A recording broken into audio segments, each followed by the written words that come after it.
Welcome back to the Merrifield Sportsbook Show. It is season 2, episode 1.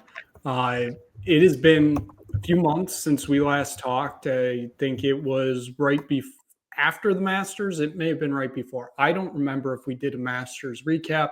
Could be completely wrong there. A lot has happened since that moment. Matt Merrifield graduated college. He's now sitting here as he's kind of just disappearing into a blur right now. I don't know what's happening there. Jay Coster, I don't know. He's like lighting it up on the Chicago business scene from what I'm hearing. He knows the Bears are back too. And Jay Walsh, I don't know what Jay Walsh is doing, honestly. I know he's reminding people to wake up that there's a new Rough Riders report. I know he's doing that. I'm sure he's tearing up the golf courses. Maybe the tennis courses too. I don't know. Nope, never mind. Just golf. And of course, me. I mean, I'm a European champion. I was basically on the field in Bilbao for Tottenham. Just saying. But other than that, like a lot has happened. But we are back for another season of college football because we are on your screens. It means it's week 0. So we'll just first go around. Matt, welcome back, college graduate. How is it feeling right now? As we are now, 3 days away from kickoff of the college football season? I feel unemployed, but other than that, life's been great. Been playing way too much golf, but I'm just on cloud 9 right now, knowing that terrorism has been defeated in Indianapolis with the recent decision for Daniel Jones to start at quarterback over Anthony Richardson. So that feels good. That feels real good. And football's back next week. I mean, it does start this week, and there actually is a quality football game on this week, which I know we'll talk about, but it just feels right. We need football. I was thinking about that pretty much yesterday and today. Like, I need something to turn on my TV right now because preseason football sucks. I don't care about baseball season because I'm the only non-Tiger fan in the city, and I'm ready for hockey season, to be truthfully honest. But college football will be nice too. So, and I think this is going to be a real fun season. I think all the conferences are going to be good, and their own aspect will be entertaining at the very least, I should say. So it should be a fun year. And once again, I can't wait to give out bad gambling advice every single week with you fellas. That is a reminder, 1-800-GAMBLER if you have a problem. Jay DeCoster, just you got to spill the beans on the city of Chicago. Is the city going crazy for the Bears right now after that amazing performance in week 2? First of all, I don't buy into the preseason BS. Yes, Caleb did look good, but great. He played against basically second stringers. Like, wake me up when it's September 8th against Minnesota Vikings, where J.J. McCarthy makes his NFL debut. So not buying into the hype just yet, but I do like Ben Johnson. But anyways, stuff's been good. I'm also, man, I'm ready for football. I mean, the Cubs are good, but have a 9-game deficit in the division, so they kind of stink right now. But other than that, I'm just ready for football to be back on my television and lose a lot of money in gambling. So that's where I'm at. So, Jay Walsh, we'll close out with you in these opening statements. Just welcome back. That's all I got to say to you. Welcome back, Jay Walsh.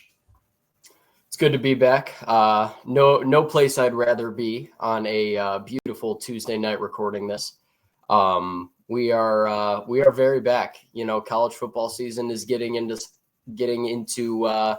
the beginning of swinging, and obviously NFL football is not going to be far behind. I am currently actually in the middle of watching a Tarek Skubal masterclass right now. So if I am at all distracted at certain points, just know that is why. But we are we're glad to be back. Absolutely incredible. I'm distracted by this tennis qualifying match for the U.S. Open I'm watching right now. I couldn't be bothered to watch the Little League World Series. So, let's just get into it. College football is back, so we're going to have a few kind of season opening type things before we get into to 2 of the games for week 0 because there's only 5 games. 3 of them kind of suck. So first one we're going to do over-unders. I picked 4 teams from the 4 total teams from Power 4 conferences. All of them have a over-under of 7.5, which was kind of interesting to me. So I picked out these because I think either any of these teams could have a very boom season or a very bust season. So we're going to start off with the SEC, and the choice here was Auburn. Auburn over under 7.5. Auburn claimed 4 or 5 national titles today, so congrats to them for becoming a 9-time champion of college football today. That does remind me, the Merrifield Sportsbook Show is claiming the championship for best college football podcast of 2024. So congrats to us. We were voted somewhere along the line number 1, so we're going to claim that. Matt, we'll go to you first. Your thoughts on the over-under for Hugh Freeze's Auburn Tigers? I think you very much hit the nail on the head that Auburn is a boom or bust team this year. I lean bust for this Auburn squad, and it starts week 1, which I don't want to tip the cap of one of the other teams we're going to talk about, but the Baylor Bears. This one, I feel like going into week 1, I'm sure we'll talk more about it next week because that is one of the best games of the week 1 slate, but that's going to really set the tone more so for Auburn, in my opinion, because that schedule down the stretch is an absolute, I think calling it a gauntlet is an understatement. They do get Georgia and Bama both at home, which I guess is favorable, but it's year 3 under Hugh Freeze. They have to show some signs of life in terms of wins and losses. They've recruited well. They've done a lot of good things well. They've shown some life, but now they have to put it all together. I know they have some talent in that wide receiver room. Cam Coleman comes back, but is Jackson Arnold good enough to win this team 8 games? Based on what we saw at Oklahoma, the answer is no, to be truthfully honest. Now, could that turn around? Potentially. I just don't know if I believe it. And if they fall behind 0-1 week 1 against Baylor, it's an uphill climb that I just don't think they're going to be able to make. On top of the Baylor game, like I mentioned, they have Alabama home, Georgia home. But after Baylor, they're open conference play with at Oklahoma, at Texas A&M, and then Georgia. I don't think they win a single one of those games. Winning on the road in the SEC is next to impossible. It's going to be this year. Now, the only thing I will say about the SEC as a whole is there's a lot of teams with win totals of 7.5, 8.5, and somebody's got to win each week, right? Not everybody's going to be able to lose every game. So there's a winner and a loser of every game. So it's just going to be a question of which teams can find a way to pull some out. Obviously, we saw teams like Florida come alive late last year, but and Auburn showed some life late in the season. But I gotta buy I'm selling Auburn this year, I guess, and going under 7.5 for the Tigers. Jay DeCoster, go to you next. Hugh Freeze mentioned in media availability this week that all 3 quarterbacks might play in week 1. Do you think having 3 quarterbacks actually means you have no quarterbacks for Auburn? And will that affect their over-under this year? I mean, yeah, to answer your question, yes. I mean, Jackson Arnold's probably going to be the starter. He's got a lot to prove. He didn't really do much at Oklahoma in his time there. Transfers to Auburn. He's got a lot of pressure on him. I think the biggest pressure is on Hugh Freeze because that program has underachieved for quite some time now. And if they underachieve, he's probably getting the axe. That's what I think. But no, I mean, I was going to mention, Matt, you mentioned their schedule. I mean, Baylor, who I'm actually very high on this year, you have to go to McLean Stadium. I mean, you have to go to Oklahoma, to A&M, and then you host Georgia. Like, that is brutal. And then obviously you play Bama in the Iron Bowl. I lean under. I think I also lean bust just because of the schedule and a lot of unproven players. We'll see how Jackson Arnold does, but he's got a ton of upside. But I just don't, from my perspective in the SEC, I just don't see it with him, and I just don't like. There's a lot of pressure on Hugh Freeze this year, so I will lean under 7.5 here. Jay Walsh, will go to you next. Obviously has been mentioned by both Matt and Jay, is that just gauntlet of a schedule. I don't, as we've kind of said, gauntlet may not even be the word for it, but just absolute, murderer's row at Oklahoma, at Texas A&M, and then at home against Georgia. But then the week after that is going to be a home game against Missouri, a potentially good Missouri team this year too. So over under 7.5 wins for Auburn this season.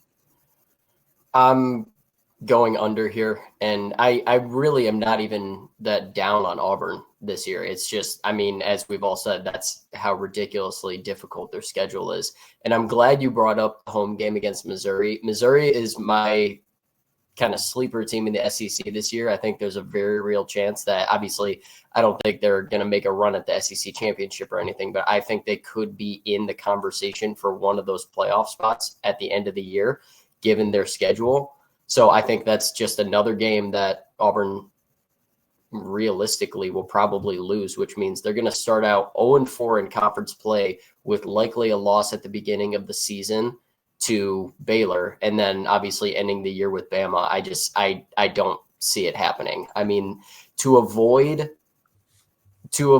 going under that 7.5, they have to win 2 of those games and win out every other game on their schedule. I don't see that happening. Yeah, I mean, as has been mentioned, this schedule, I mean, past the Baylor game, obviously, non-conference is not great. You got Ball State, South Alabama, and then Mercer the week before Alabama. That even if you win those 3, that's still 3 wins. You still are going to have to find another 5 wins, basically, in conference play to get the over here. I think they can potentially get 3 or 4. I don't think they get to that 5. I also like the under here. I also think the fact that the national title announcement and the Cam Newton jersey announcement that they did yesterday leads me to believe this team is not going to be good this year. And they are just putting out good PR to make it seem like, to get people interested in this team that might be absolutely terrible this year. Is that similar to the Red Wings PR situation at the moment by announcing Fedorov's jersey retirement, Nick? Absolutely. Same with the center ice that looks absolutely disastrous. You are trying to get the good vibes back from the actual good times to distract you from the now times, which are bad times. I would just like, the last thing I'll say about Auburn really quick, and I guess this just goes over the SEC as a whole.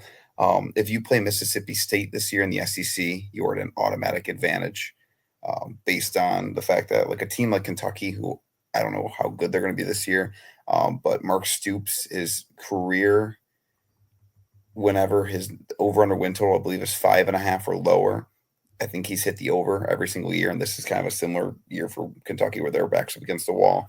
We know what Vanderbilt's going to try and build upon. I mean, maybe a lot of people, including myself, are buying into the SEC propaganda that was that Netflix show that came out last week. But of all the teams that got some good PR out of that show, I don't think Auburn was one of those teams. So maybe that's part of the reason why I'm so down on them, because teams like South Carolina and Florida, you would think, are going to be national title contenders this year based on that show alone. But the vibes on the plains could be better for the Auburn Tigers, and hopefully there's no egg on our face after the Iron Bowl finishes up. I guess we'll have to wait and see. That is indeed true. We will have to wait and see. Let's move on to the Big Ten, where we're going to head out west to a team that was in the national title game just 2 years ago. It was the Washington Huskies. Their over-under is also set at 7.5. Jay DeCoster, go to you first here. Washington Huskies, is this a over or under year for Jedd Fisch out in Seattle? I think, there's a lot of pressure on Jedd Fisch as well because, they won 6-6 last year. I'm leaning over in this spot. You got Jonah Coleman returning, who's a stud running back for them. They're going to lean on him the entire year. I'm looking at the late part of that schedule. You play Wisconsin and Purdue. Those 2 teams are going to be awful this year. And Luke Fickell's going to get fired at Wisconsin, I think, and Purdue's in a rebuild. And, you look at, the rest of that schedule. Obviously, you got to play Oregon. You got Washington State, who lost John Mateer. That's a winnable game. I just think with this Washington team, you don't have to play You don't have to play Penn State. You don't have to play some of these other teams.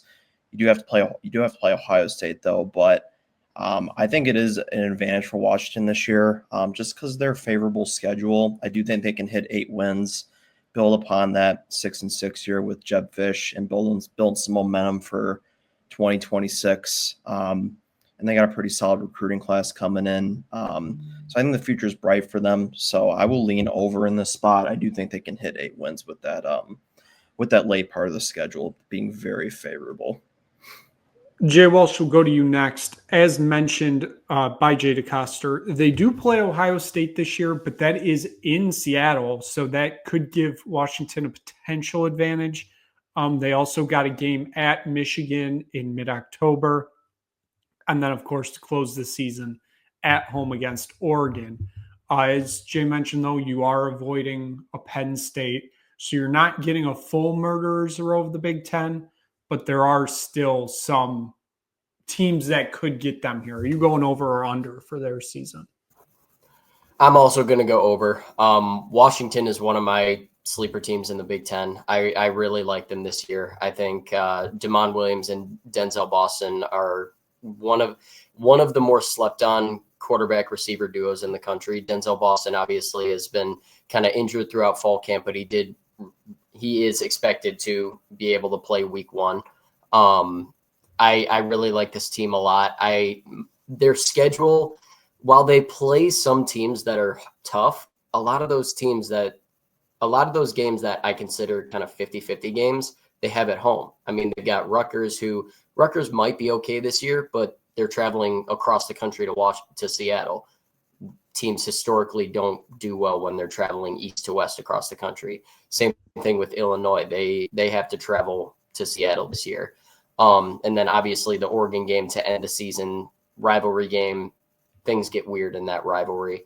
But I realistically see them at 8 wins easily with this schedule. So I like Washington over here. Matt, we'll close out with you. Over or under on this schedule?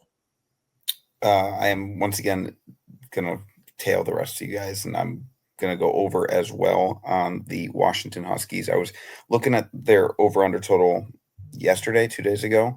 I noticed that it's plus 100 for them to hit the over 7.5 at the moment, or at least when I checked it a couple days ago. And that's a pick that I'm really confident in, as you've mentioned, the returning talent at the skill positions of Damon Williams, who could be an absolute superstar the way he played to finish out the year. Jonah Coleman could be one of the best backs in the Big Ten.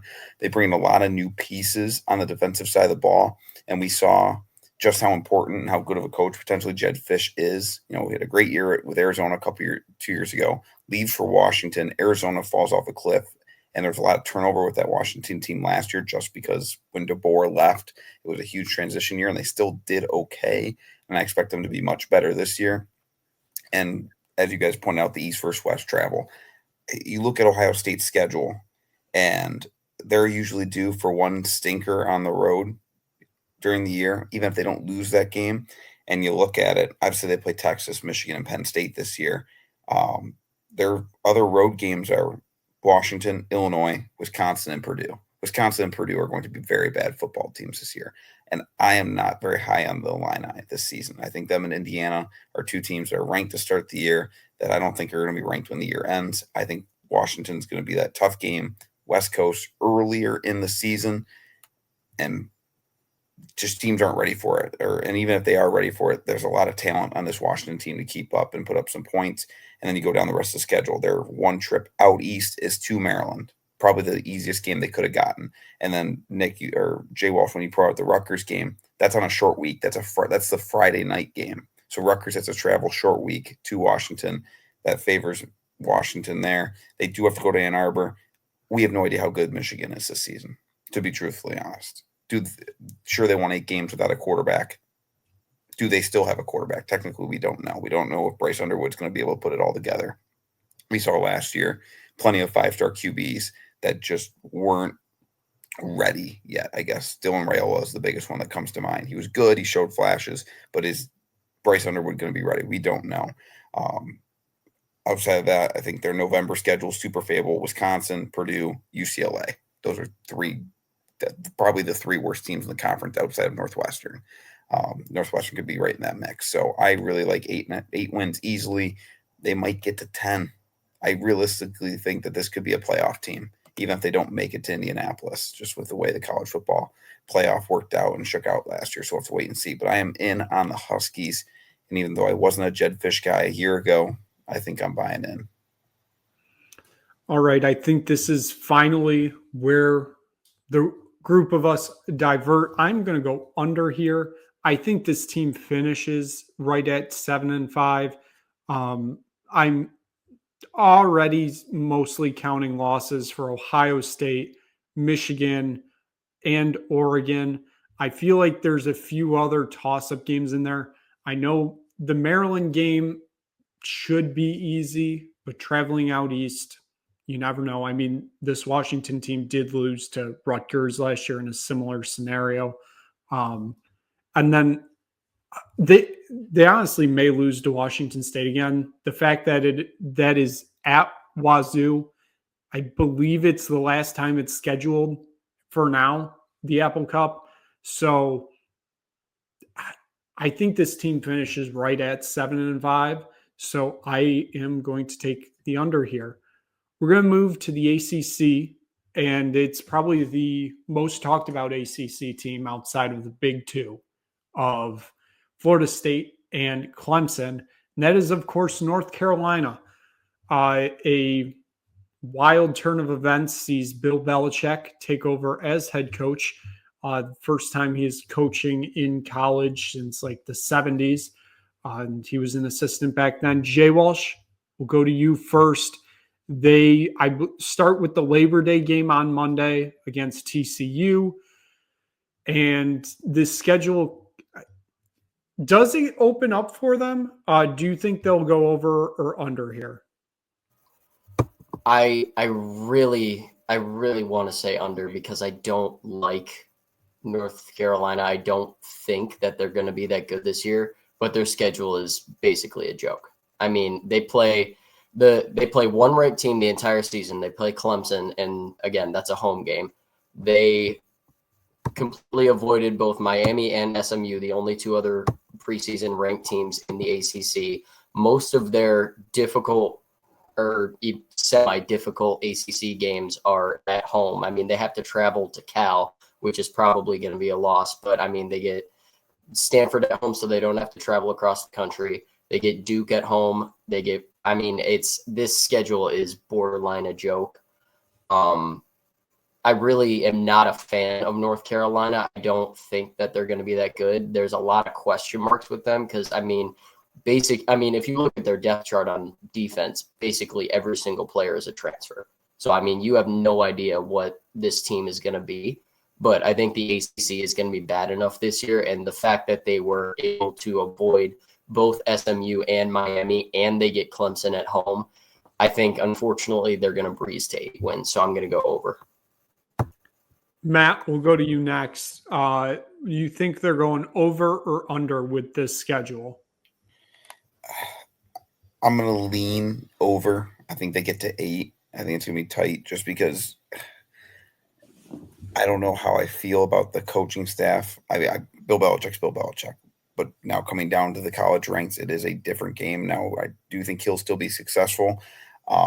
His offensive coordinator is Freddie Kitchens, Nick. I'm just going to leave some room for air for that.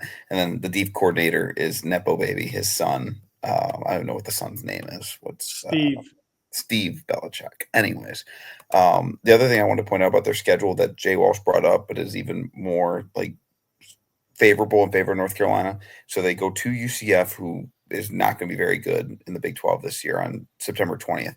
Then they get a bye week leading into Clemson at home. So they could very easily be 4-0 going into that game against Clemson with a bye week to prepare. And then they get another bye week before their longest trip of the year, which is out to Cal. They're very, that's as easy as it could get when it comes to that 2-week stretch in terms of, having a tough schedule. This team could be really good on paper simply because they do have an NFL staff. If Bill Belichick off a bye in the NFL was a virtual lock. Now, is it the same at the college level? I guess we'll have to wait and see. But in a conference that isn't very good, knowing that you do have an elite head coach running the ship, their quarterback, Gio Lopez, I believe is his name is, coming in from South Alabama. He had a solid year last year. He's super young, but I think he can make the jump. And they got some skilled players that want to play in that type of program. Will it translate? I guess we'll have to wait and see. But in a bad ACC, I'm going to have to lean over.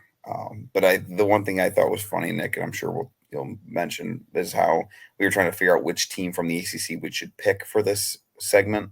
And it looks like Vegas just kind of gave up when they set the lines for the over-under win totals in this conference, because North Carolina, Louisville, Louisville's might be 8.5, but there's a bunch of teams at 7.5, 8.5 wins, and the odds for them are completely skewed. Like I don't know if you have this one listed for UNC, but all of them are like minus 160 in one direction or the other, instead of just moving the line. So I don't think anybody knows what's really going to happen in the ACC, or I don't know if anybody really cares outside of Clemson. But we'll have to wait and see. Jay, we'll close with you on the North Carolina story. Are they going over or under in Bill Belichick's first year? I'm leaning with the rest of you guys. This schedule is just a complete cakewalk, and it's just how bad the ACC is. Like, yeah, it's a whole new roster. Like, we don't know if these guys are going to translate with this new coaching staff. Like, maybe it'll take longer than we think, but like TCU is, they were not great last year, but they do have a lot of talent on that roster. I could definitely see TCU winning that game on that Labor Day. Like, other than that, like Jay Walsh said, the Cal game is no cakewalk. You're traveling across the country to a Cal team that's actually not bad. And then you got to go to Syracuse, which is not going to be an easy game either. Other than that, you got Duke, you got Wake Forest, Stanford at home. Like, these games are very, very winnable. For that reason, we're all talking about the schedule. So I will lean over at this rate, but this was very tough. I just don't. It's a wild card. So I think wild card is the best way to describe this. Well, I'd say the whole ACC, because it's a mess. We'll obviously get to conference predictions later on, but this feels like Clemson's title to lose, and everybody's playing for second. I think North Carolina could potentially finish second in this conference, just given how bad this schedule is. I'm going to take the over here. They might lose 2 games. If everything goes to plan, they might lose 2 games at most. I think this may be one of the easier overs of the season.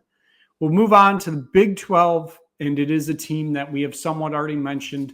The team Auburn is playing week 1, and that is Baylor. Matt, I know you're already high on the Baylor Bears because they brought back the chrome helmets. Do you care to put those chrome helmets as the push for take the over here?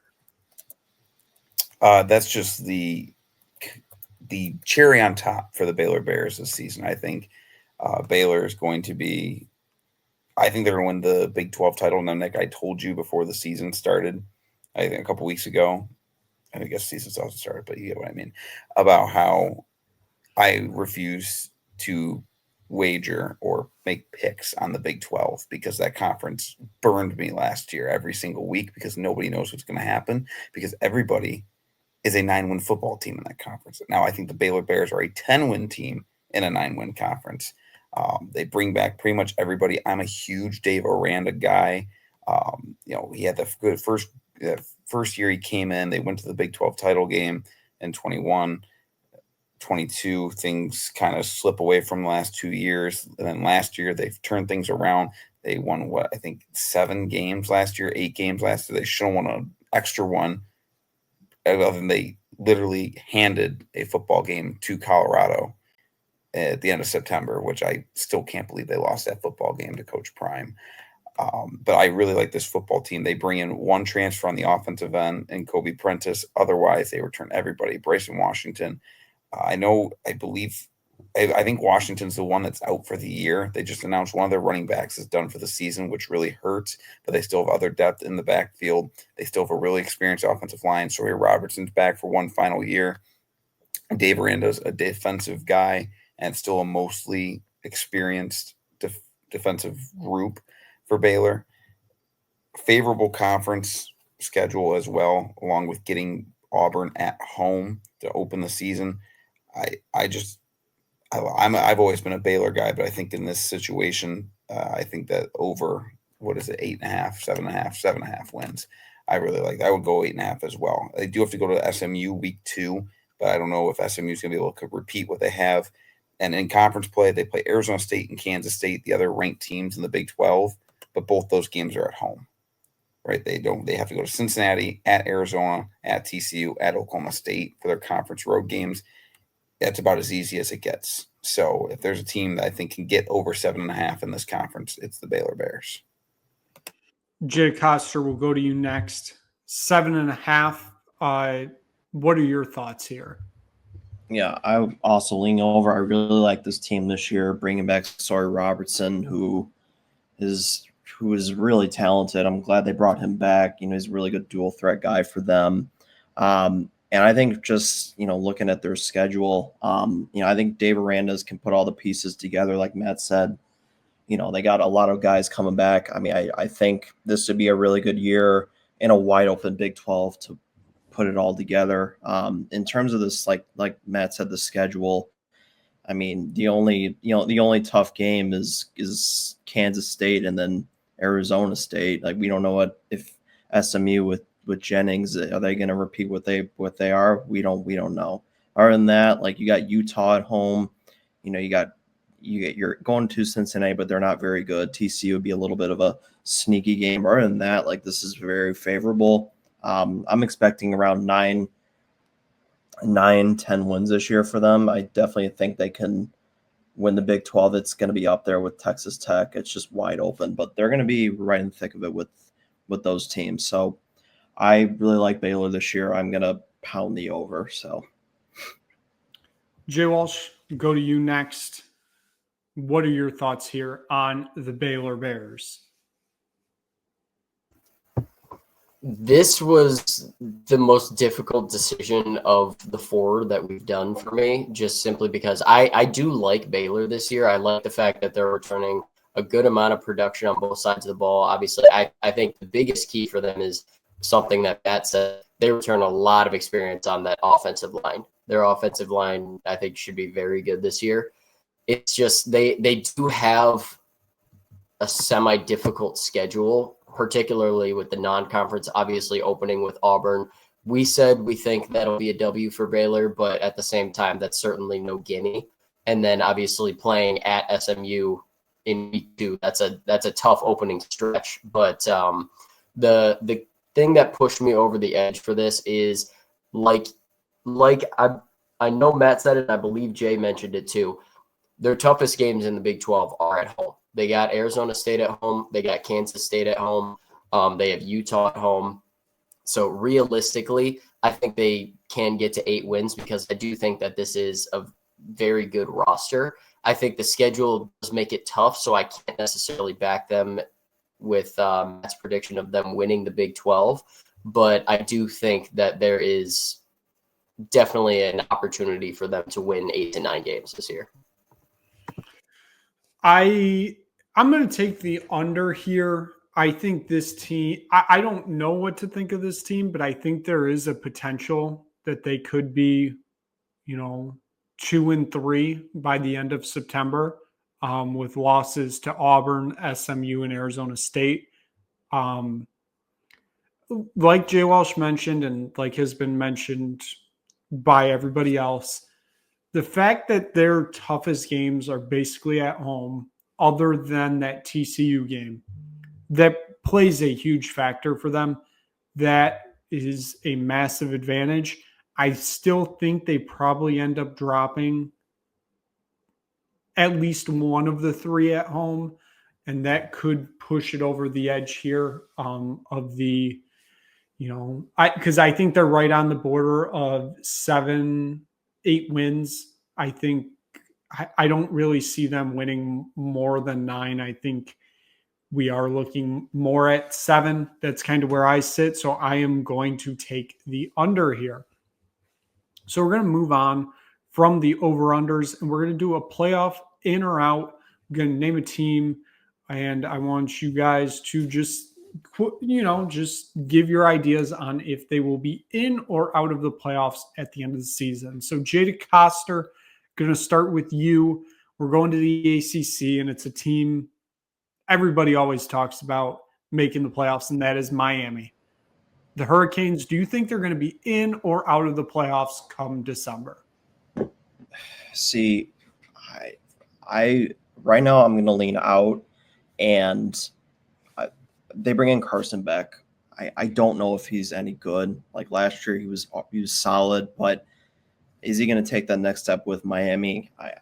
That remains to be seen. I really don't know, but got that big one in Miami against Notre Dame. I think Miami loses that game. I mean, Notre Dame is just proven time and time again that they can win tough games. I'm not going to bet against Notre Dame in that spot.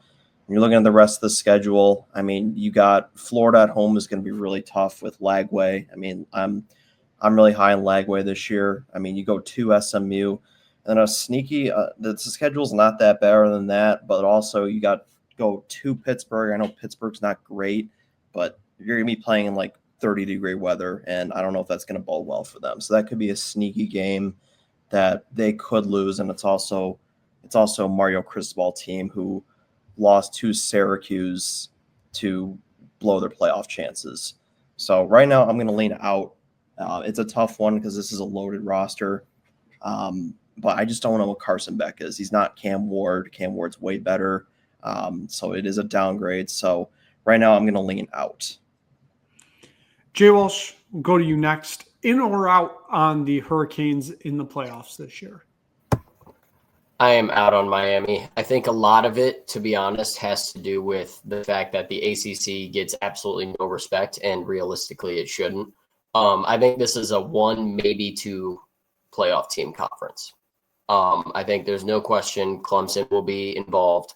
I think maybe they get one other team in. I don't see it being Miami.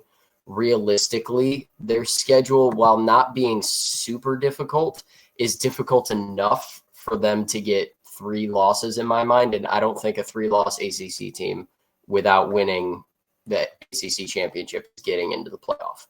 Obviously, like Jay said, they start the year against Notre Dame. Granted, it's at home, but everyone knows Miami doesn't have a real home field advantage. They also play Florida at home. And I am not 100% sold on Florida, but they're certainly talented enough to make that a game, and they're certainly talented enough to win that game. They play at SMU. Realistically, I think there's a very real chance they end up with 3 losses. And I don't think a 3-loss ACC team is getting in, even if it is Miami. My third point here is just very simply Carson Beck is not good. I will die on that hill. I don't like Carson Beck as a player. I think he is not all that as a quarterback. I don't see Miami getting into the playoff this year. Matt, we'll go to you next. In or out on the playoffs for the Hurricanes? Obviously, as Jay Walsh said, the ACC, kind of a mess, maybe a 2-bid max league. You think that they can be one of those potential 2? No. And first and foremost, I don't think the ACC is more than a 1-bid conference this year. I mean, we saw it last year, or it was a 2-bid conference last year, right? Because Clemson was able to sneak in because SMU finagled their way. It was a disaster. But as we did see last year, even 3-loss SEC teams aren't going to be able to get in. You have to win 10 games to safely be in. And especially when you're playing in the ACC, you're going to have to prove yourself with at least a 10-win season. Notre Dame and Florida, the 2 obvious games. But as we've learned with Miami football the last 10 years, 15 years, ever since they had that one revival season with Mark Richt, is the fact that they will choke on applesauce. It's just bound to happen. We thought it wasn't going to happen last year, especially after they escaped versus Virginia Tech early in the season. All they had to do was win 1 game between Syracuse and Georgia Tech, and they lost not one but both. I believe both were at home. Let me check. Oh, Georgia Tech was on the road, but still, the point still stands. This team and Carson Beck, as Jay Walsh was very blunt about, is not a very good quarterback. You can't expect to go from the number 1 overall pick, potential Heisman. I know he was a Heisman finalist, but potential Heisman winner, had a Heisman caliber season in Cam Ward, to a guy who just was basically forced out of Georgia and expect to continue to compete, expect to be better than the year before. I just don't see it. As much as I like the way Cristobal's done things for the last couple of years, I think he's a good coach, but it's not even like it's just been this at Miami for him. Nick, we saw this at Oregon with them. They were 2021. They should have been a playoff team, and then they weren't. And then they choked on applesauce. It's a match made in heaven, except it's hell for Miami fans, at least the ones that are actually Miami fans and going back to home field advantage. So I'm out on Miami. And I think of the ACC caliber playoff teams, obviously Clemson's the big one. I think Louisville's going to be a really fun team to watch this year with who's their quarterback. I'm blanking on his name off the top of my head. They got a new transfer quarterback. I can't keep up with all these. I should have had this written down somewhere. But It's I think Miller Moss. What'd you say? I'm sorry. It's Miller Moss from Miller USC. Moss, from USC, who I do like a lot. You also have teams like UNC, as we've pointed out. SMU still going to be solid. Georgia Tech, I think, is a team that's going to be fun to watch and somebody to watch out for this year. I don't like Miami. I'm out on the Canes. No Canes instead of blow Canes this year, JDC. I also agree with no Canes, but I'm speaking of the chicken because it's terrible. Both. Yeah, both. I'm also out on the Hurricanes making the playoffs because Matt said it perfectly. We've seen Cristobal do this so many times. He can't win the big one. And even when the big one is like the most insignificant of games, like when you're playing like a Georgia Tech, you can make, a conference title, you got to win those games, and he can't. He can't win those games. I don't trust Cristobal. I don't think Carson Beck is good. I think a 9-3 season is probably going to be what ends up happening here. And past that, I don't really expect much else from this Miami team. Moving on, we'll go to the SEC representative for the playoff in and out, and that is the LSU Tigers. Jay Walsh, I'll go to you. Brian Kelly is, I believe it's year 4 down at LSU. He brought his family, still there for now. He's got a Heisman frontrunner in Nussmeier. Do you think this is the year that he finally gets LSU to the playoffs? No, I don't. I think LSU is talented, but I think the biggest problem for them is the SEC is way too crowded. Granted, I think the SEC is overrated in preseason rankings every year. So I don't think that there's legitimately 10 of the top 25 teams in the country in the SEC, but I do think that there's realistically 6 or 7 of them. So I think it is a very crowded conference. I think LSU could find themselves on the outside looking in, especially because their schedule is pretty brutal. They opened the season with Clemson, and I believe that's at Clemson, or is that a neutral site? I think it's at Clemson. It's at Clemson. Yeah, so they opened the season at Clemson. They also play Ole Miss, Bama, and Oklahoma to end the season, all on the road. They have, their schedule is very difficult. I am not a huge Garrett Nussmeier fan. I'm just not. I don't think he's that great. I think he's a solid quarterback, but I don't think he's a Heisman candidate or a Heisman frontrunner by any means. And at the end of the day, Brian Kelly is going to Brian Kelly. So I don't see LSU making the playoff this year. I think there's a very real chance that the SEC could get 5 teams into the playoff this year, and I think LSU will be on the outside looking in. Matt, we'll go to you next. In or out on this LSU team, and if it's out, do you think this could potentially be Brian Kelly's final year potentially at LSU? I mean, this is a make or break year for LSU. Obviously, Nussmeier had that opportunity to go to the NFL. He chose to stay. I did not know that he was actually a LSU fan growing up, and that this is like the program he wanted to play for. Shout out the propaganda of the SEC documentary. But LSU put in work in the portal, specifically around the defense that was putrid last year. And it's been putrid the last couple of years. And that's kind of like the thing that has to get fixed. And on the offensive side of the football, I know, Jay Walsh, you mentioned not being a Nussmeier fan. The team doesn't run the football. It's very much been a quarterback merchant offense the last couple of years. It's why certain quarterbacks didn't get the rightful Heisman 2 seasons ago, because Jaden Daniels got to do everything himself. I digress. But I'm still in on LSU this year. I actually like their schedule. That game 1 at Clemson, under the lights of Death Valley. But as somebody who's a true believer that Baton Rouge is the real Death Valley, I feel like they're going to go out and win this football game. And then beyond that, I don't know what to expect out of Ole Miss this year as a road game. They get Carolina, Florida, both at home. A&M's at home. Yes, they have to go to Oklahoma, but that's late in the year. They do have to go to Alabama, which I'm actually excited about. Kalen DeBoer and the Crimson Tide this year. I think that they're going to be much better this year, despite not really. I mean, they won 9 games last year. Not like they were a bad team last season, but I like LSU. And maybe I'm falling for the Brian Kelly trap that was Notre Dame football for a decade, and I probably am. But I think I'm in on the LSU Tigers. They just need to play some damn defense, and things will go their way. It's all they have to do. Really, it's all they have to do is just stop people from scoring, at least a little bit, because their offense will put up some points. But we'll have to wait and see. Matt, I do just want to correct you really quick.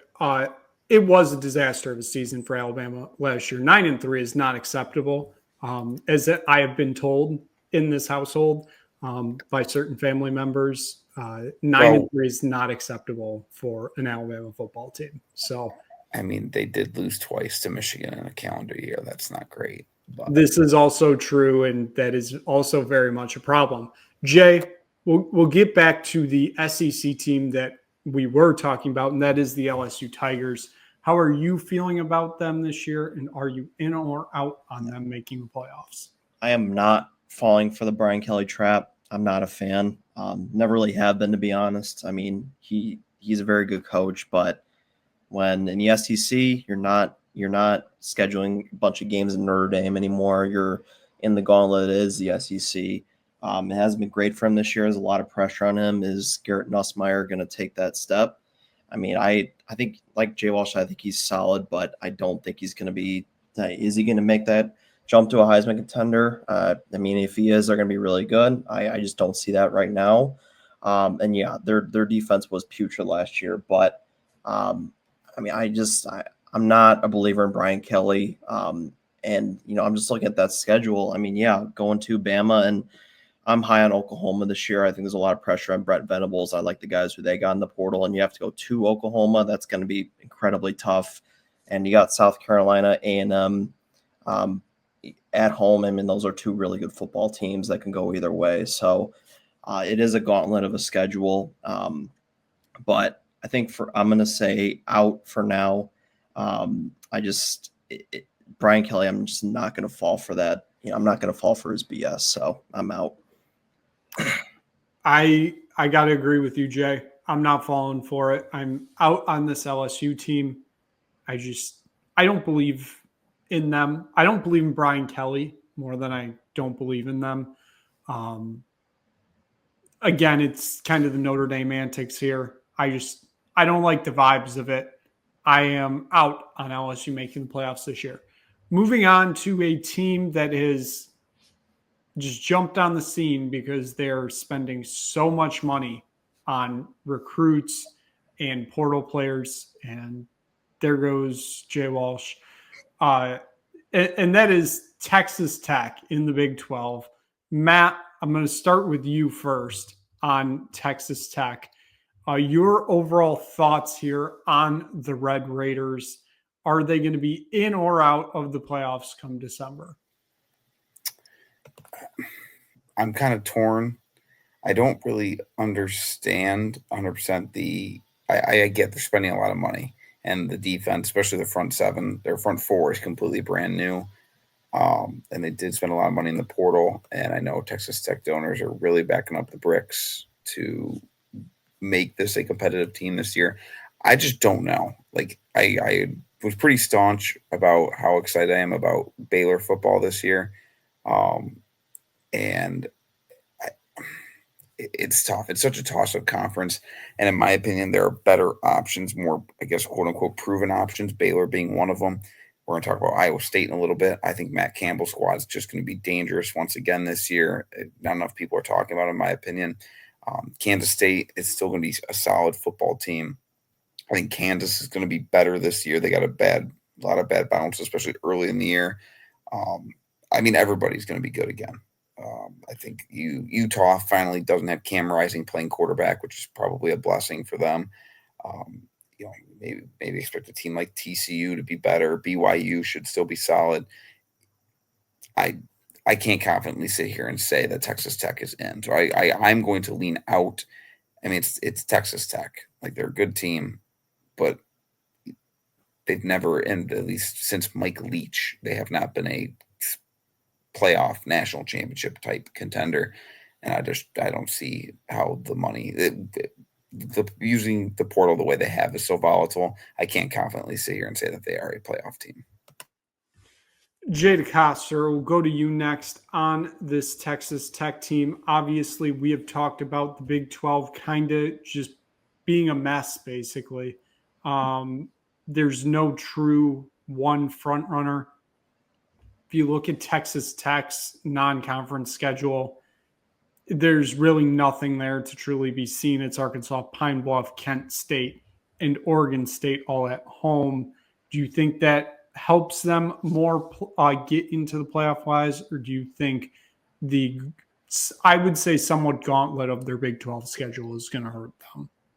Yeah, no, I really like Texas Tech this year. Obviously, like Matt said, they went all in on the portal and they brought in some really high impact talent. I think that is really obviously going to help them. I mean, their non-con is a joke, but their Big 12 schedule is it is tough. You go to Utah, you go to Arizona State and Kansas State. Other than that, they should win the rest of their games. You got Oklahoma State, BYU, UCF, and West Virginia all at home. So, I mean, it's very favorable. I'm sorry, West Virginia is on the road, but they're not a very good football team regardless. But, I like Morton. They brought back their quarterback, their junior. I think he's going to take a big step this year. Quishon Joyner is a very solid running back for them. But I look at this schedule. It is very favorable, and the Big 12 is wide open. Somebody has to win this conference. I mean, can Arizona State, repeat what they did last year with losing Scadaboo? I mean, we'll have to see. But, is for Kansas State, are they going to take another step? And for Utah, are they going to bounce back? So I think for Kansas State I think for Texas Tech, there's a lot of tough games, but if you're able to pull some of these off, like at Kansas State, they can definitely make the playoff this year. And with the amount of money they spent in this era, NIL era, I mean, you can definitely do it. So Jay Walsh, will go to you next. Are you in or out on this Texas Tech team making the playoffs? I am hesitantly out on Texas Tech. Hesitantly just because, as Jay said, somebody has to win the Big 12. I don't really love any of the teams in the Big 12, but I certainly don't love Texas Tech. I'm usually not a huge fan of teams that just basically go out and buy an entirely new roster in the offseason. Obviously, like Jay said, they're bringing back Baron Morton. I'm not in love with him. I think he's a decent quarterback, but I don't think he's a guy that will kind of lead you to the promised land or anything. And I mean, their schedule, they don't have a ton of tough teams on the schedule, but the teams that they do play that are going to be the games they need to win are all on the road.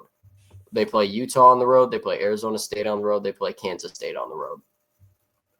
Basically, in my mind, they have to win 2 out of those 3 to be in playoff contention. Because certainly, obviously, 3 losses, you're out. I think there's a very realistic chance that 2 losses might not be enough to get them in. I think the Big 12 is really going to be, again, disrespected this year.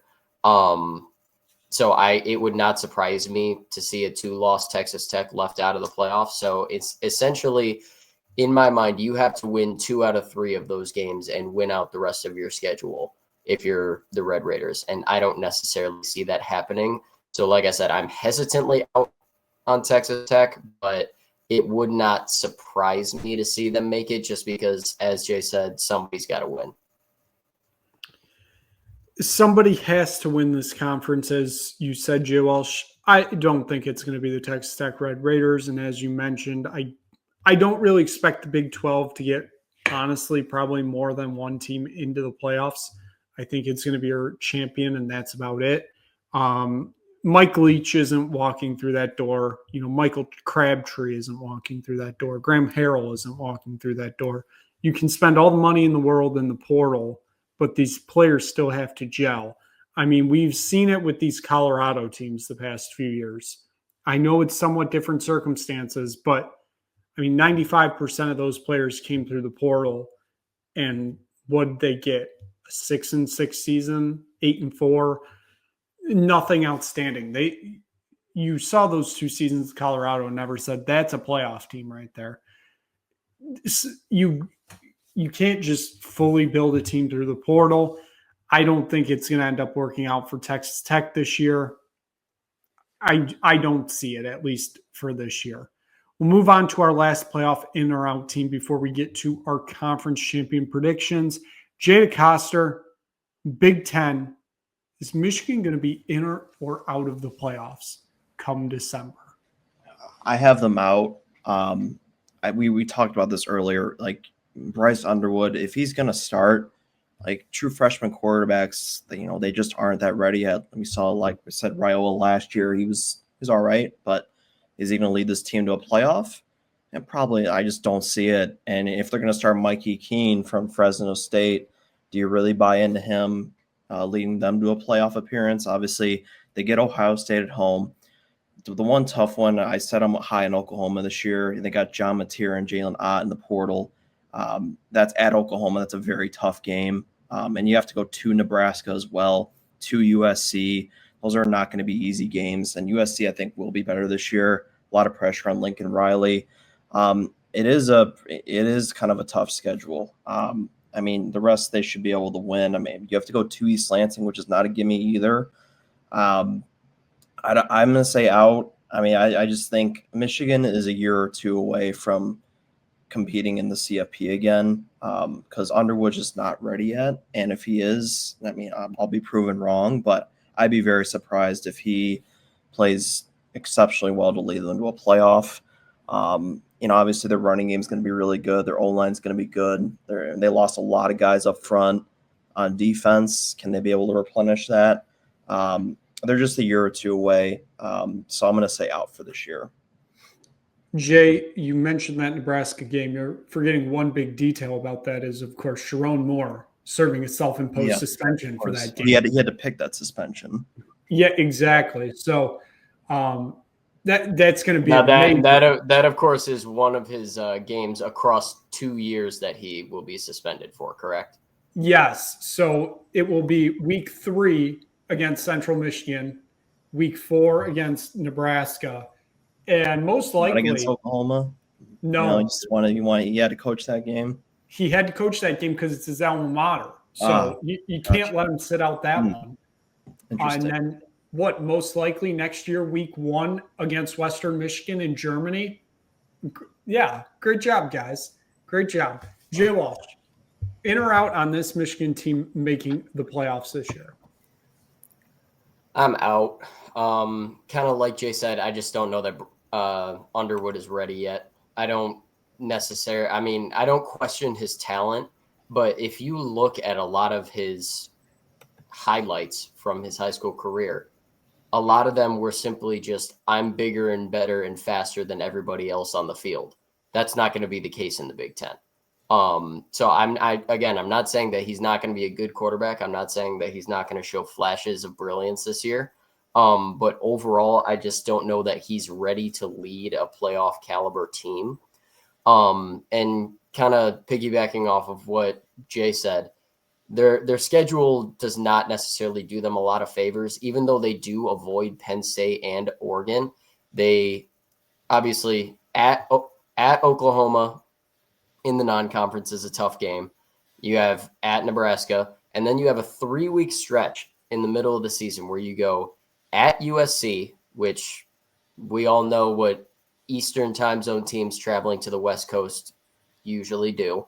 Then you have, in my mind, a trap game against Washington, and then you have at Michigan State. I think there's a very real chance Michigan loses 2 out of those 3 games, and then obviously ending the season against Ohio State. I don't see it in the cards for Michigan this year. That's not to say that they're going to be a bad team by any stretch. I think there's a very real chance they finish 8-4, or possibly 9-3. But I don't think either of those 2 records get it done for them in the playoff. Matt, we'll go to you last. Obviously, this Michigan schedule, you're not outside of the Oklahoma game. You're not facing anything big in the non-conference. It's New Mexico and Central Michigan. But I think a lot of people are overlooking that game on November 15th when they travel to Chicago to play Northwestern in Wrigleyville.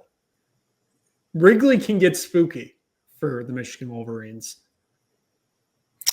I'm out on Michigan, and part of it, I honestly expect, because I know they haven't announced their starting quarterback yet. I would not be surprised if Mikey Keene is the starting quarterback for this team week 1 and even week 2. There's a lot of different ways that teams can approach this. I guess have approached it.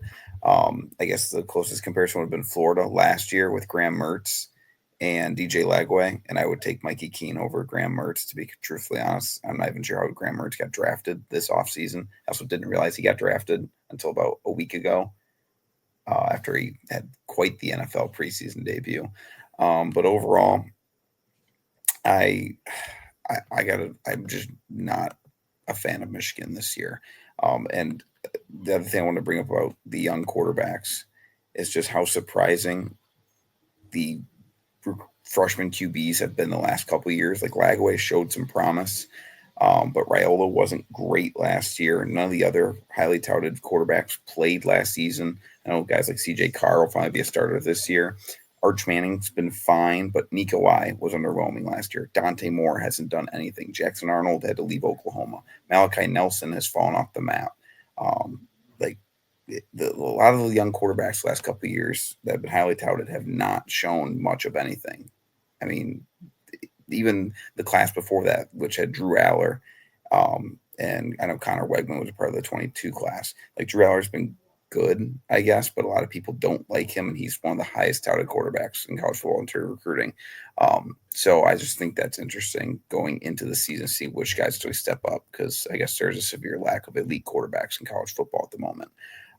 But for Michigan specifically, I would advise against putting too much into Bryce Underwood early. I mean, we saw what Aiden Childs did last year as a young quarterback for Michigan State. You know, the flashes were there, but there's a lot of growing pains that come with it. And while I think part of the issue with Michigan's skill players last year was the fact that they didn't have a quarterback, they also didn't do anything to help themselves at those spots either. So Michigan, I think they have an 8, maybe 9 wins. But I'd probably say 8 wins this year in year number 2 under Sharon Moore.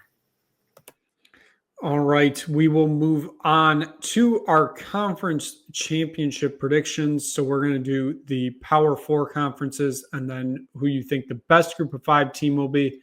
So Matt, we'll start with you. Just kind of give an idea of who you got for the Big 4 and then a group of 5 team.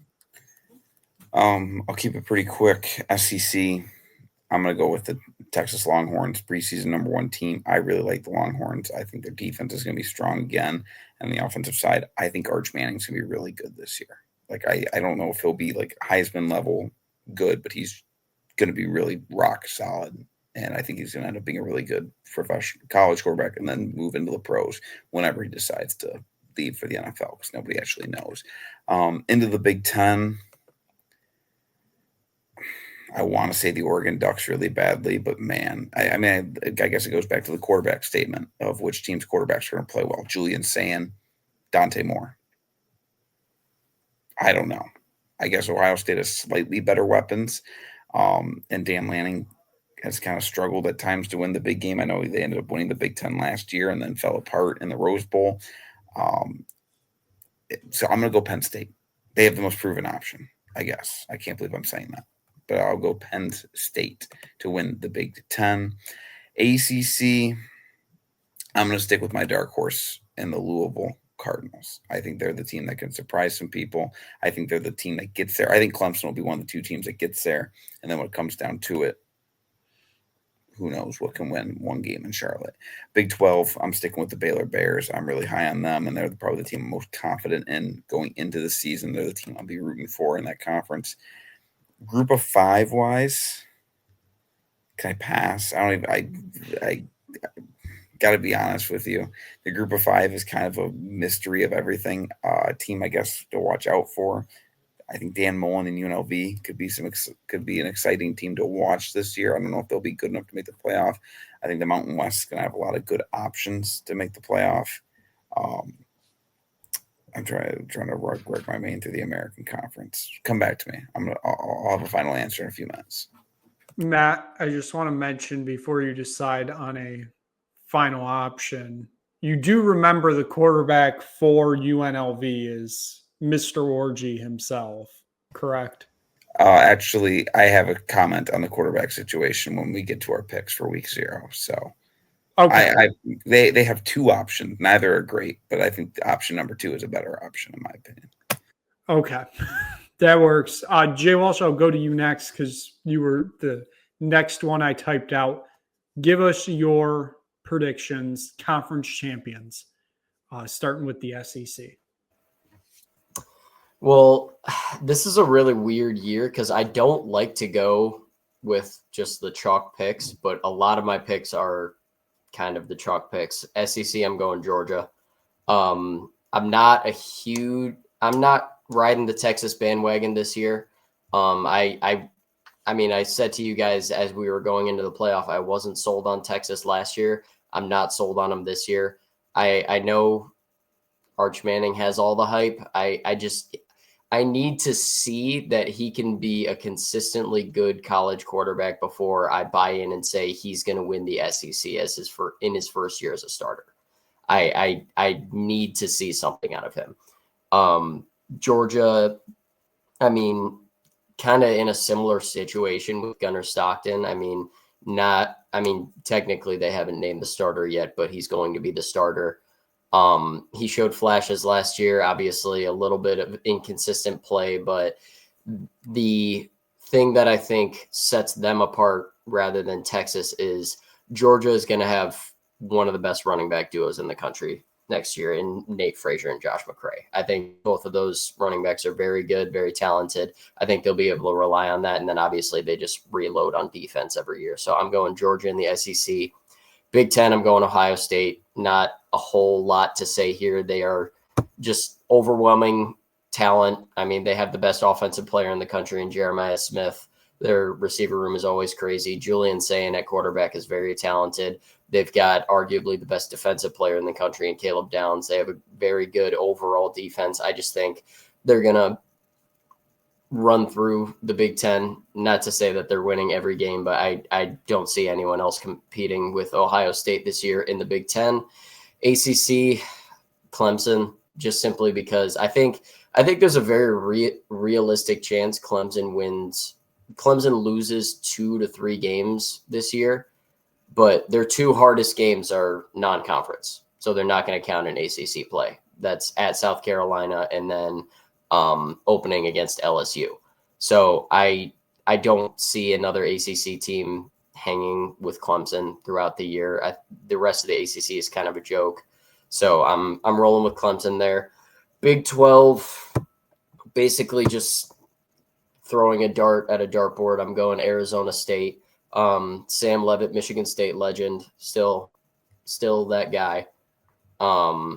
Obviously replacing Cam Scadaboo is tough, but heard a lot of good things about Kanye Udo. I think they're just overall still the best team in the Big 12. Obviously that conference is insanity and anything can happen, but I'll roll with Arizona State for the time being.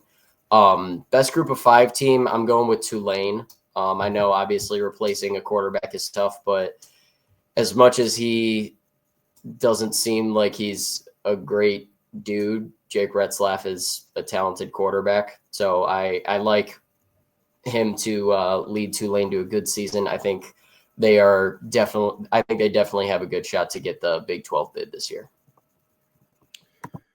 Jay, go to you next. Let's hear your conference championship predictions.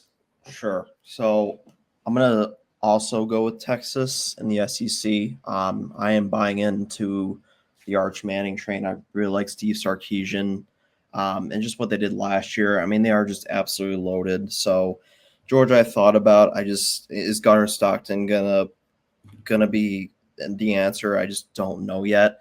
So right now I'm gonna lean with Texas. They just have an absolutely loaded roster. Same with Penn State in the Big Ten. I also have them winning. I just think this is James Franklin's most loaded team in years. Drew Aller, say what you want about him. I think he can have a really big year. That defense is still absolutely loaded. Ohio State's going to be right up there with them, obviously. But Penn State has super high expectations. Say what you want about James Franklin, but I mean, they didn't win the Big Ten last year, but they made it to the semifinal, almost got to the Natty. So I am pretty high on Penn State this year. As far as the ACC, I'm going to go with Clemson. I'm going to go with the chalk pick Clemson, just absolutely loaded. Kate Klubnik's a Heisman contender, just loaded roster, and the ACC is not good. So I will lean with Clemson, the safe pick. I mentioned Texas Tech.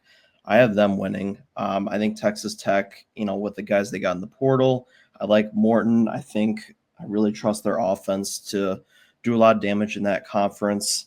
And, like we've talked about, somebody's got to win this. So I will lean with Texas Tech barely here. I think they can get it done with the amount of money that they spend. As far as the group of 5, I really thought about Tulane with Retzlaff. They were really solid last year. And now that they added him, that's a very good, really good starting point for them. But I'm going to lean with the safe pick in Boise State. I mean, they're a heavy favorite. I mean, they lost Genty, but they got Maddox Madsen back, who's very solid. And just they did return a lot of decent production. So I will lean with Boise State in the safe pick. I mean, they're just the model of consistency when it comes to the Mountain West. They will always be up there, and they will always find a way to win that conference and be the group of 5 teams. So I'm just going to lean with the safe pick and go with Boise State Broncos. So. All right. So Matt, do you want to do your group of 5 before I do my picks? I do. Okay. Because I feel incredibly stupid. Okay.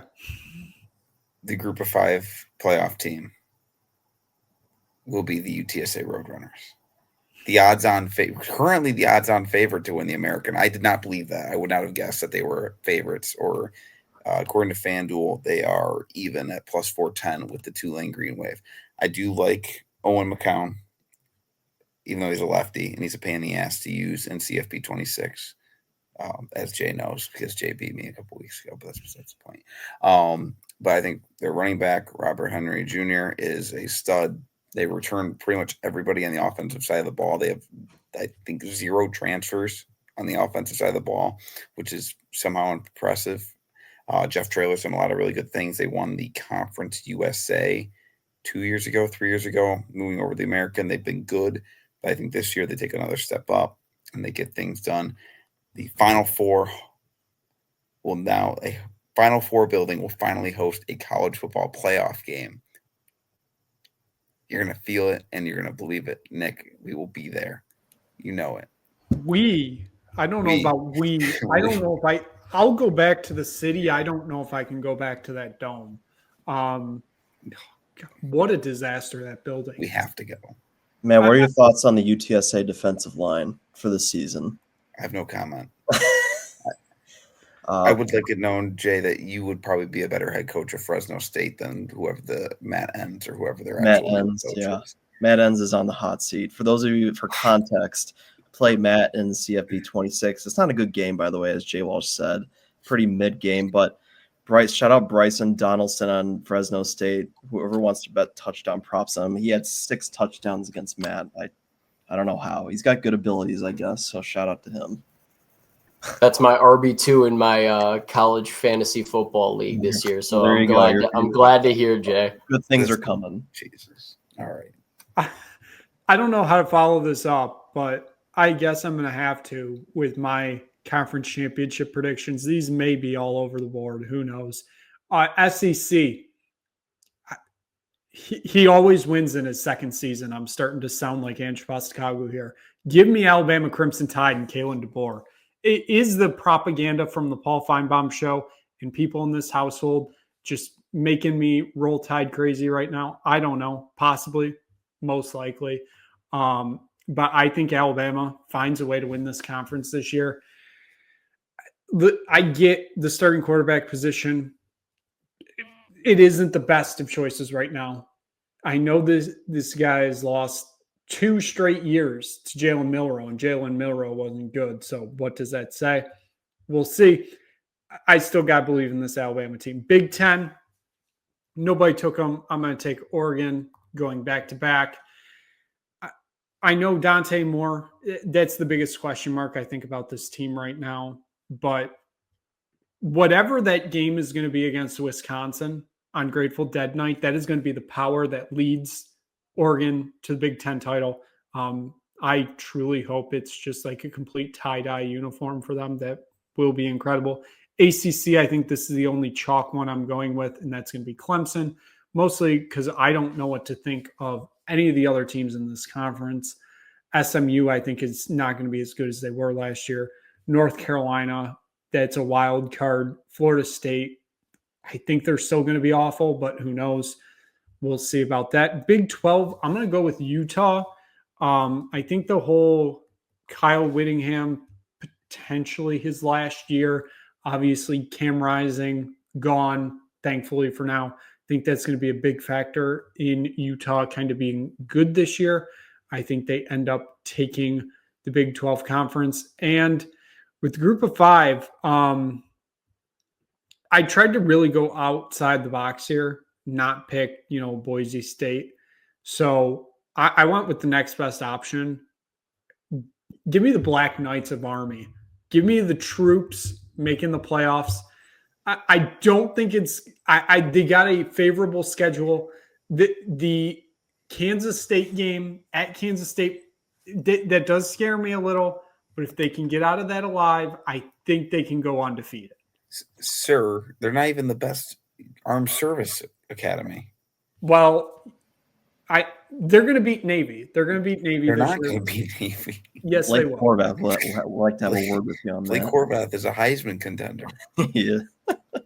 Well, I'll take the troops to make the playoffs. That's a good if answer. you really want it that way, because I haven't looked at Navy's schedule yet. I just looked at Army's. I'm sorry. I'm a Black Knight person, so. I would like to say, Nick, because I like that you took Alabama, because if I wasn't going to take Texas, I would take the Crimson Tide.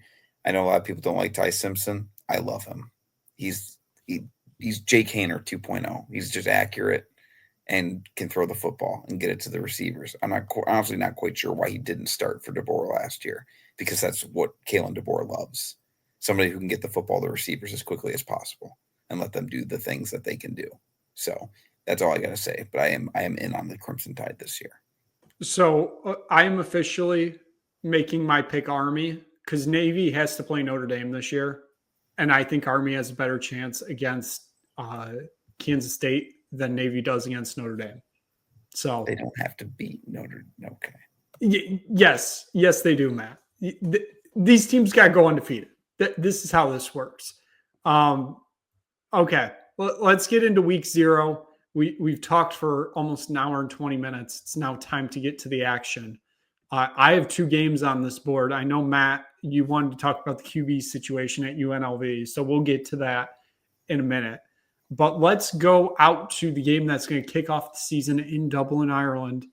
It is Farmageddon. It is Iowa State against Kansas State. Kansas State is a 3.5-point favorite. The over-under is 45.5. Jay DeCosser, we'll start with you. Your thoughts here on this game. Yeah, I mean, it's a weird spot. I would probably lean Iowa State. I really like Rocco Beck and what he did last year. I am also pretty high on them this year. I think they could definitely do damage in the Big 12, let alone maybe even win it. Bring back Rocco Beck. I mean, they have a very, very solid roster. Bring back a lot of contributing starters from last year's team. So I do like Iowa State to win this game. And honestly, from Avery Johnson perspective, I don't know if he's good. He's very fast, but can he throw a football? I don't know. So for that perspective, I'm going to take Iowa State. I'll probably lean the over in this spot. So give me the Cyclones in Dublin. Jay Walsh, we'll go to you next. Are the Iowa State fans and the Kansas State fans going to drink Dublin dry this weekend? There is not a chance in hell. I'm not going to lie. If Wisconsin was involved, they might have a shot. But no, Kansas and Iowa, all due respect to Iowa, they're not getting it done. But in terms of the game itself, I am also going with Iowa State here. Obviously, 3.5 is not a good number for Kansas State. I mean, they could win this game by a field goal and not cover. For that reason, I'm going with Iowa State. I think there's a decent chance Iowa State wins this outright, but I do think that they'll keep it within a field goal. I'm also taking the over 45.5 in this game. The line is currently at 49.5 right now. So our number is a little bit old. I just checked. Well, according to ESPN Bet, it's at 49.5. So do with that information what you will. But so the fact that it's rising, weird things happen in week 0. I'm going with the over. Matt, we'll go to you next. Is the fact Iowa State is actually wearing their team colors going to play a factor here in the fact they're not wearing black and white? That makes me less inclined to take Iowa State, but I am taking Iowa State this week. I really like them +3 or even +3. If you're going to give me 3.5, I love it. I'm really not quite sure why Iowa State is an underdog in this situation. I would have assumed this game would have been a pick 'em just because it's two top-end Big 12, not just teams, but programs. Historically speaking, these are two teams that are usually 9-3, 8-4 teams year over year. They both have they both have returning quarterbacks, both have good coaches. And it's a neutral site game in Europe, which, as we know, home field accounts for 3 points. So, or 3.5 points, if you want to look at it. So this would mean that Iowa State would be a pick 'em at home, which I just, in my opinion, I would be a pick 'em on a neutral site. So I'm definitely going to take those free 3.5 points, in my opinion. And I really like Rocco Becht in his third year as a starter. He's 2-0 in his career versus Kansas State. And they have more established options on the offensive end. They lost their top 2 receivers to the NFL, but the running backs are back. Their offensive line is back for the most part. And Kansas State, like Jay brought up, Avery Johnson, is he good? We don't know. We know he can run, as Jay pointed out. Turnover on both sides of the ball. They lose. They lost their offensive coordinator. They have a new OC coming in. How is that all going to look? Especially, I know they get to start camp a week earlier, but just week 0, is it all going to come together in a foreign country? I feel like Iowa State's the safer pick in this situation, so I'm rolling with the Cyclones. I don't even know if they have Cyclones in Ireland, but Farmageddon on the farmlands, even though this should be banned. Playing a rivalry conference game in week 0 in a foreign country, just in another continent, doesn't make any sense to me. But yet here we are. This is Brett Yorkman's Big 12 conference, just trying to send off the best rivalry games to different lands. So I'm going to save all of you guys right now. I'm going to take Kansas State in this one. Going to avoid the clean sweep here. They're favored for a reason. I'll trust Vegas on this one. Give me the Kansas State Wildcats. Matt, since it's not on the board, I will let you give us the UNLV quarterback update. They play Iowa State this weekend. Of course, the Bengals that play at the fake Kibby Dome in Portello, Idaho, I believe it is. But they're playing at Allegiant Stadium this weekend. Matt, give us the UNLV quarterback update. Yes. I mean, first off, UNLV minus 25.5 this weekend. I feel like you have to take the Rebels. Very good team last year. Almost made the college football playoff. Is it Barry Odom? Is his name? No, I know it's not Lamar Odom. Went to Purdue. And Dan Mullen's a great football coach. Like, honestly, I'm not sure why he hasn't tried going to the NFL, because he sucks at like recruiting and he hates it. He's like been on the record saying he hates that side of college football, but he loves to actually coach and implement. He's such a good X's and O's guy. So I think he's going to be successful using the portal as much as he did. The team's basically brand new, including their quarterback room, which is a battle between Alex Orji, as Nick pointed out, and Virginia Cavalier legend Anthony Calandria, who was quite not great last year for the Cavaliers as their starting quarterback. He was a sophomore last year. He had a completion percentage at 62%, threw 13 touchdowns, 11 interceptions for Virginia, and a terrible Tony Elliott team. I think that carries a lot further than whatever the hell Alex Orji was responsible for last year on the state he left Michigan football in last year. So, in my opinion, Anthony Calandria should be the starting quarterback, because we all know Alex Orji can't throw. Either way, the Rebels and the Dan Mullen experience are going to be a very good team, very entertaining team to watch this year. 25.5. Sorry to the Idaho State Bengals. They're going to get run over by the Rebels on Saturday. I think that's like a 6:30 start, 4 o'clock start. I don't know. Doesn't matter. Go Rebels. Fun fact, this game was originally supposed to be week 3, but got moved to week 0 because of a boxing match in Vegas on that same day, I believe, at Allegiant Stadium. That would only make sense. So shout out to the NCAA for getting this approved and moving this to week 0. We'll move on to the true real game of week 0. It's the reason we're all here. My favorite game of the year, when the Hawaii Rainbow Warriors take the national spotlight, as they take on the Stanford Cardinal of the ACC. Jay Walsh, I'll go to you first. Hawaii is a 1-point favorite here. Or, sorry, 2.5. I thought I saw 1 somewhere. It's 2.5. The over-under is 50.5. This is just has all the makings of a very funny week 0 game. Absolutely. I mean, would it truly be week 0 without Hawaii? I don't think it would. So, I mean, for that reason, as well as legitimate reasons, I have to take Hawaii minus 2.5 here. Obviously, Stanford having to travel to Oahu to play this game is big. Obviously, if it was on the Big Island, way different, but, we'll settle for Oahu. But Hawaii actually maybe obviously they're not going to be like contending for a Mountain West championship or anything, but they could be a sneaky team in the Mountain West this year. Michael Alejado, I believe that's how you pronounce it. Big time potential at quarterback. Came in and looked absolutely beautiful last year when he was playing. Big time receiver transfers coming in as well. 19 total yards in 2024 between the two incoming receiver transfers, who are currently first and second on the depth chart for Hawaii. So that'll be interesting. But they're returning a decent amount of production. I'm going with Hawaii here. I'm also taking the over 50.5. Again, ESPN Bet currently has it at 53.5. So I take that as a good sign for the over. And in terms of my other reasoning, I just simply put things get crazy on the islands. Give me the over. Your words to God's ears, Joe Walsh.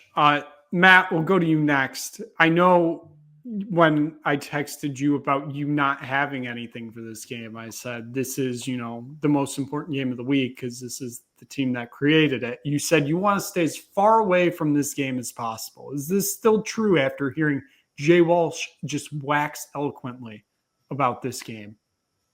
Correct. I'm still staying as far away from this game as possible because I've been burned too many times by Hawaii in week 0. Mostly because I am fed propaganda by certain people in this group. So therefore, and I just have bad memories of betting and picking Hawaii in week 0. So I just would rather just stay away, especially when it includes Colts legends Frank Reich and Andrew Luck on the opposing sideline. Andrew Luck, please come back. I want you to be my quarterback still. I do have a third pick, though, for week 0, and I'm taking Kansas minus 13.5. I'm hijacking the Hawaii segment real quick to talk about the Jayhawks and Jalen Daniels, 7th year, billionth year senior. Kansas lost 7 games last year, 5 of which were by 1 score. They're going to be pretty good again this year. And as we mentioned in the previous Fresno State talk on this show this week with Jay, Fresno State's got a new head coach. They're not ready for a week 0 matchup with the Jayhawks in their new stadium. So rock chalk, Jayhawks minus 12.5, 13.5, whatever the number is. I believe it's 12.5. 13, doesn't matter. Rock chalk. Jay, you're up. Jay, just whatever you want to talk about, I guess. We're just hijacking now. I appreciate Jay Walsh for taking me through Hawaii's transfer portal because that was very in-depth. I mean, I don't know. Stanford is in a massive rebuild. I don't know. They're going to the island. Andrew Luck needs to just tear down that program and build back up. So I want to take Hawaii because that's what we do in week 0. We're going to take Hawaii and bet responsibly in this one. So Stanford is not good. So I don't trust them traveling 6 hours across the globe. So I'll take them. And I'll take the over. 6 hours across the globe. Where do you think Stanford is? It's not across the globe, but it's probably a 6-hour flight, right? What do you mean? They're clearly an Atlantic Coast team. Yeah, exactly. It's probably 4 hours. I don't know. I'll look it up real quick. Known Atlantic Coast football power, Stanford. Jay. Yeah. As of all the things you've said on the show today that were potentially objectively wrong, that was probably the most egregious. Okay, well, what do you think that flight is? Probably, it's probably like 4. I don't know. It's not probably not 6. That's not the point. Just talking about teams. Stanford is probably the team that has the shortest flight of anyone in the country to Hawaii. But you also said that Syracuse on the road would be a tough game. I don't know which ACC team that was referred to. and then you also said that Cal was going to be good this year, even though they have nobody back from their 8-win team last year. All right. Well, UNC is traveling to Cal, which is completely across the country. So, all right, we've done some research. The closest airport to Stanford would be San Francisco. It is a 5-hour and 11-minute flight to Honolulu. Ooh, he was not that far off. I am actually surprised by that number. Thank you. That's not the most egregious thing I said. Cal probably that Cal is the most egregious. I do agree there. No, I know Syracuse was still bad. Well, Miami did lose to Syracuse last year, so. Well, Miami, not you, Jay. I don't know. Well, I'll take Hawaii. Okay, thank you, Jay. I was going to say we're losing control of this show right now. Short and simple. It has been 4 years since I was at a certain house in East Lansing, Michigan, on a week 0 night in 2022. And I told a friend of the program, Burke Dugan, right before it was kickoff. 3 years ago, not 4 years ago. Whatever. Math is hard. What do you expect from somebody that works in wire and cable? You expect them to know math? You should. Okay, it's been 3 years, whatever. And I said those magical words, I think Hawaii wins tonight. It's a lock.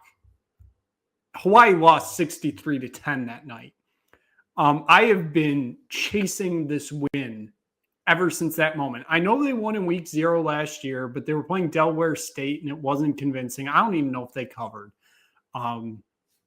Shout out Oregon for ducking them in week 0 last year and canceling that game.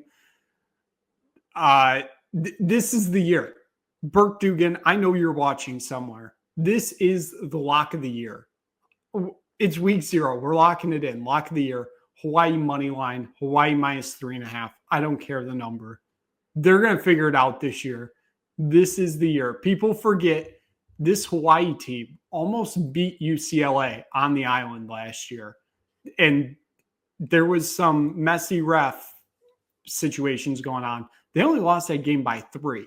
Stanford's a much worse team than that UCLA team last year. And this Hawaii team might be even better than last year. This is a make or break year for Timmy Chang. I love the island boy, but guys, this is Hawaii's year. They're going to win week 0. They're going to cover. They're going to do all the fun things. Hawaii's back. They're going to be going for the group of 5 spot. Why not? What's stopping them? That's all I got. Not even going to touch that one. Incredible. Incredible, guys. We are almost at an hour and 40 minutes into this debut episode of season 2 of the Merrifield Sportsbook Show. So we're going to wrap it up here unless anybody else has any week 0 sayings that you want to put out, any predictions that you want to put out. I don't care. Jay Walsh, go ahead. This is not about week 0 at all, but just speaking for anyone who may be paying attention to the best team in the American League Central right now.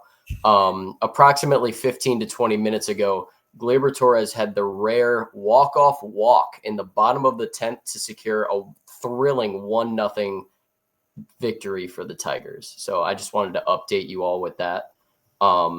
Rare walk-off walk.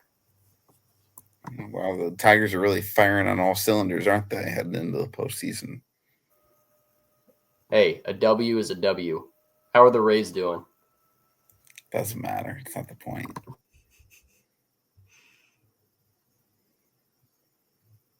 Incredible baseball talk, everybody. Let's wrap it up here. Thank you so much for watching the debut episode of season 2. For Matt, for Jay Walsh, for Jay DeCoster, for myself, Nick Burt, thank you for tuning in. We will see you again next week. Week 1, all the action is going to be back. Can't wait for it. We'll see you again soon for another episode of the Merrifield Sportsbook Show.